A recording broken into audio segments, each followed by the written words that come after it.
Ah, so episode 3 of Jojo's Part 5 came out yesterday, and I've decided I'm going to do a special little way of reviewing these.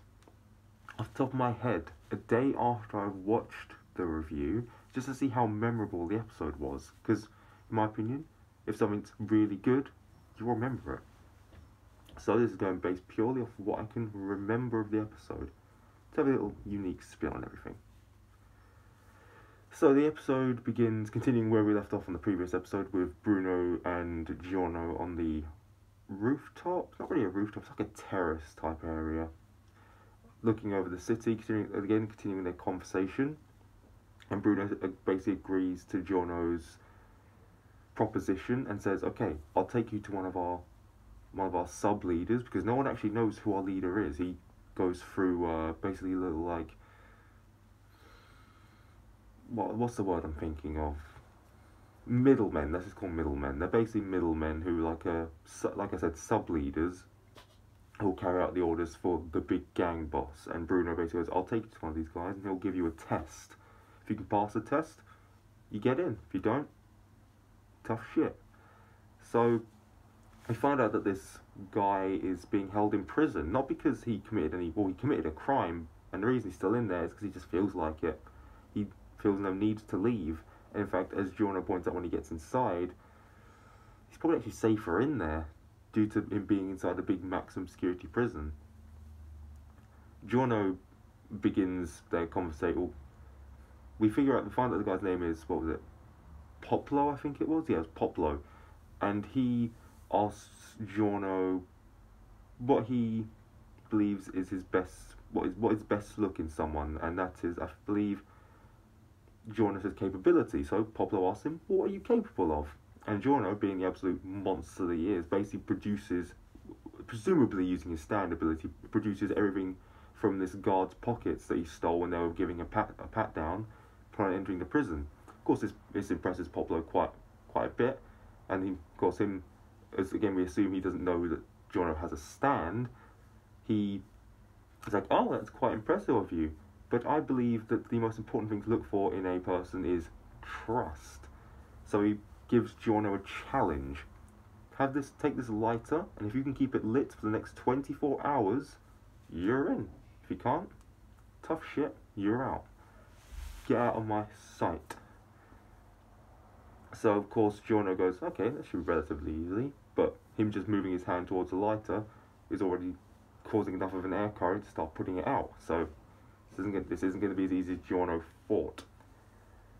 So his first obstacle, of course, leaving the prison, is getting through the pat down, because he was told specifically not to receive anything that Poplo gave to him. So how does he manage to do it? Well, holding the lighter, he covers up the flame with his thumb, and then when the guard asks for him to open his hand, turns the light into a flower and contains the flame inside of it for long enough for the flower not to ignite into flames and reveal everything and destroy the...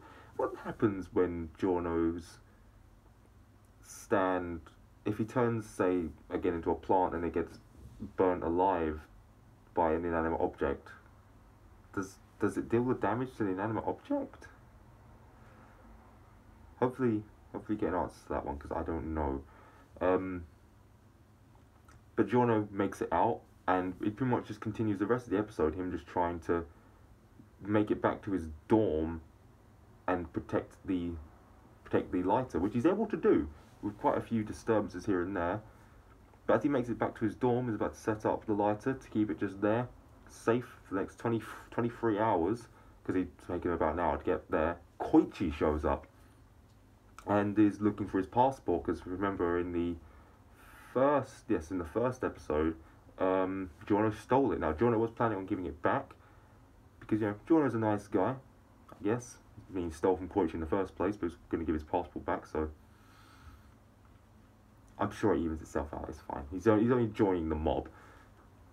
I don't worry. I know it's because he wants to get drugs away from kids and all that kind of stuff, but So he's able to distract Koichi for long enough for him to basically take his attention away from the lighter, so Koichi doesn't accidentally put it out. And Giorno then makes his way outside, and the lighter gets splashed with water by a nearby cleaner.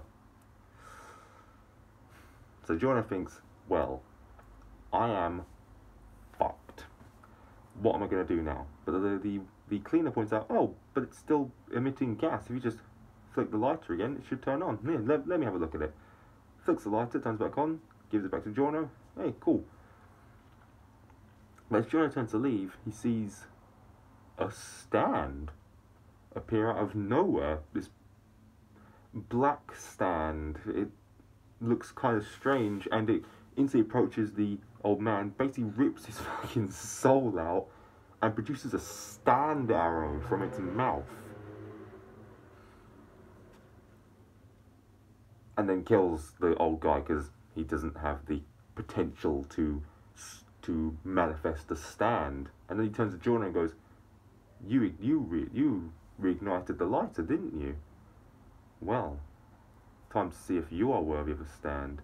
Now, I'm assuming this is Poplo's stand. It's basically to be, if the lighter gets turned off and reignited, the stand will appear and basically kill or give a stand to whoever it is that turned the lighter off. Why?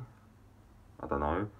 I mean, John has pointed out that there has to be some way of him being able to track this, because it'd be way too easy for you to just be able to reignite the lighter if it went out. How Poplar would be able to tell?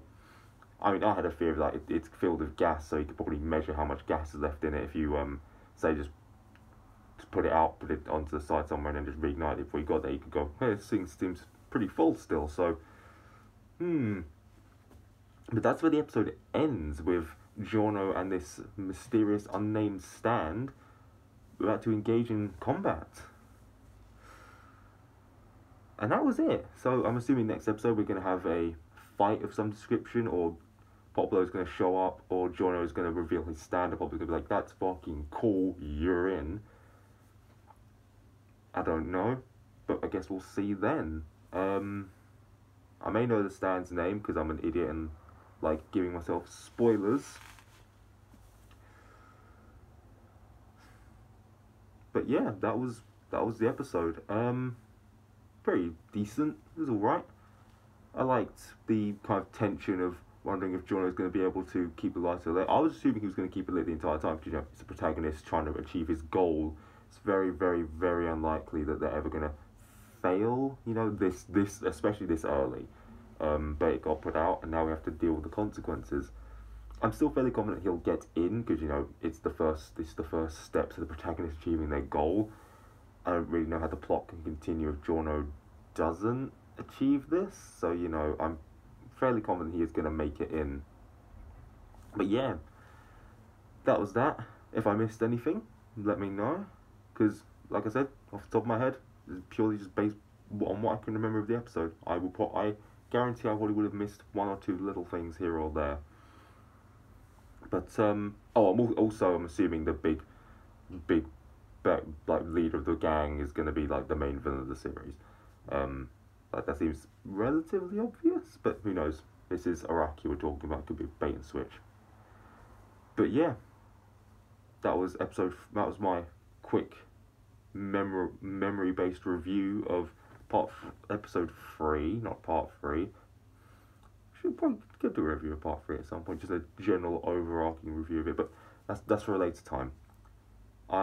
This has been my review of episode 5 of part... I need to stop doing that, don't I? Part 5, episode 3. Goodbye.